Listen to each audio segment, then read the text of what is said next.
छतरपुर जिले के एक गांव बमिठा की काजोल सिंह बघेल अब इटली में होने वाले शूटिंग वर्ल्ड कप में भारत की तरफ से प्रतिनिधित्व करेंगी।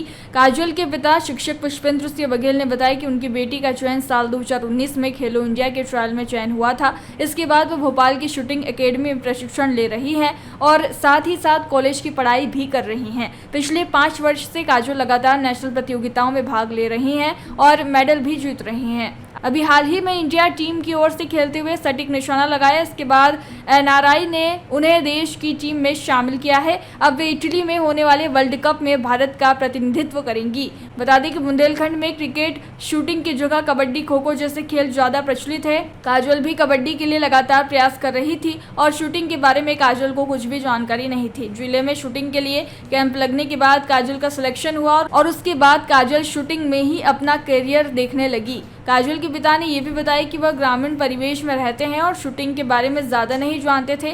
वहीं काजोल ने भी सिलेक्शन के पहले कभी बंदूक को हाथ से छुआ तक नहीं था। हालांकि अकादमी में ही उसको ट्रेनिंग मिली और ट्रेनिंग के बाद 2 से 3 हजार बच्चों में से 3 का ही चयन हुआ, जिसमें से काजोल भी एक है। वे 1 जुलाई को भारत से इटली के लिए रवाना होंगी, जहाँ 4 से 9 जुलाई तक सिंगल्स डबल्स मैच होंगे। काजोल शूटिंग में अपनी प्रतिभा दिखाएंगी, जिससे क्षेत्र और बुंदेलखंड का नाम रोशन होगा।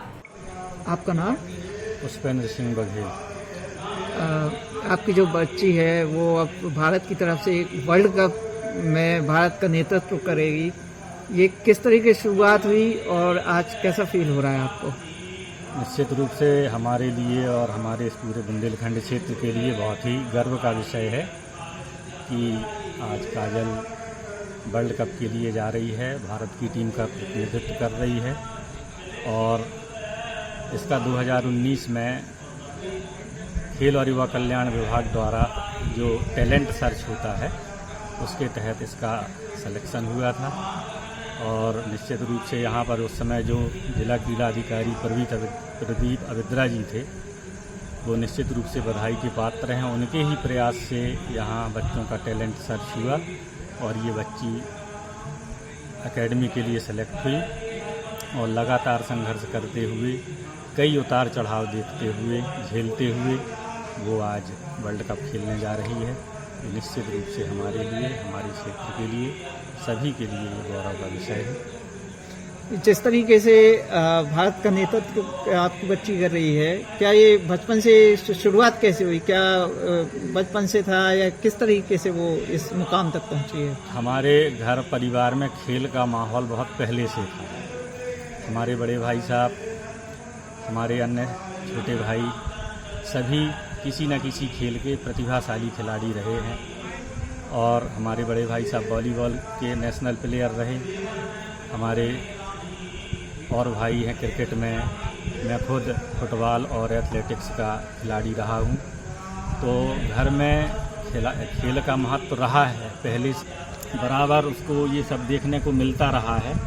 और वो खुद इसके पहले कबड्डी की नेशनल प्लेयर रह चुकी है। 2 बार उसने मिनी में अपने मध्य प्रदेश की टीम का प्रतिनिधित्व किया, कबड्डी में भी। लेकिन कबड्डी क्योंकि टीम गेम होता है और यहाँ पर कहीं कोई एकेडमी भी उपलब्ध नहीं थी और उसी समय इसको चांस मिला जो खेल और युवा कल्याण विभाग द्वारा टैलेंट सर्च आयोजित हुई। तो इसमें ऑल एमपी में 3 बच्चियों का सिलेक्शन हुआ था, इसमें इसका भी सिलेक्शन हुआ और तब से वो निरंतर वहीं मध्य प्रदेश राज्य शूटिंग एकेडमी भोपाल में प्रशिक्षण प्राप्त कर रही है। और सभी इसके प्रशिक्षक, सभी इसके अन्य सभी साथी निश्चित रूप से बधाई के पात्र हैं। छतरपुर से भरत यादव की ये रिपोर्ट। जयराम जी, किशन काका। राम राम भाई, राम राम। क्या दोनों भाई बैठ के क्या हिसाब लगा रहे हो? ऊटी लहसुन के भाव आ गए क्या?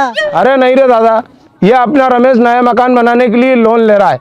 हिसाब किया तो पता चला कि लोन का पैसा तो ईंट और रेती में ही पूरा हो जाएगा। और अभी तो सीमेंट लानी है, सलिया लाना है और तो ठेकेदार को भी पैसे देने हैं। मेरे तो कुछ समझ में ही नहीं आ रहा कि कैसे बनेगा मेरा नया मकान। अरे किशन काका, कहाँ इन रेत, सीमेंट और लाल ईंटों के चक्कर में पड़ रहे हो? मेरी बात मानो तो अपने घर को बाबजी एएसी ब्लॉक से बनवाओ। इसमें ना सीमेंट और रेत की जरूरत होती है, ना ही तराई करने की झंझट। और लाल ईंटों के मुकाबले आपका मकान काफी तेजी से बनकर तैयार हो जाएगा। इससे आपके पैसे तो बचेंगे ही, साथ ही मजबूती ऐसी कि सालों साल देखने की जरूरत नहीं।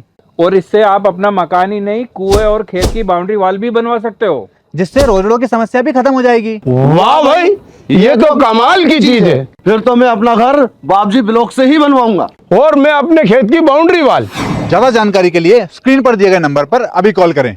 बाबजी एएसी ब्लॉक्स, स्टील से मजबूती।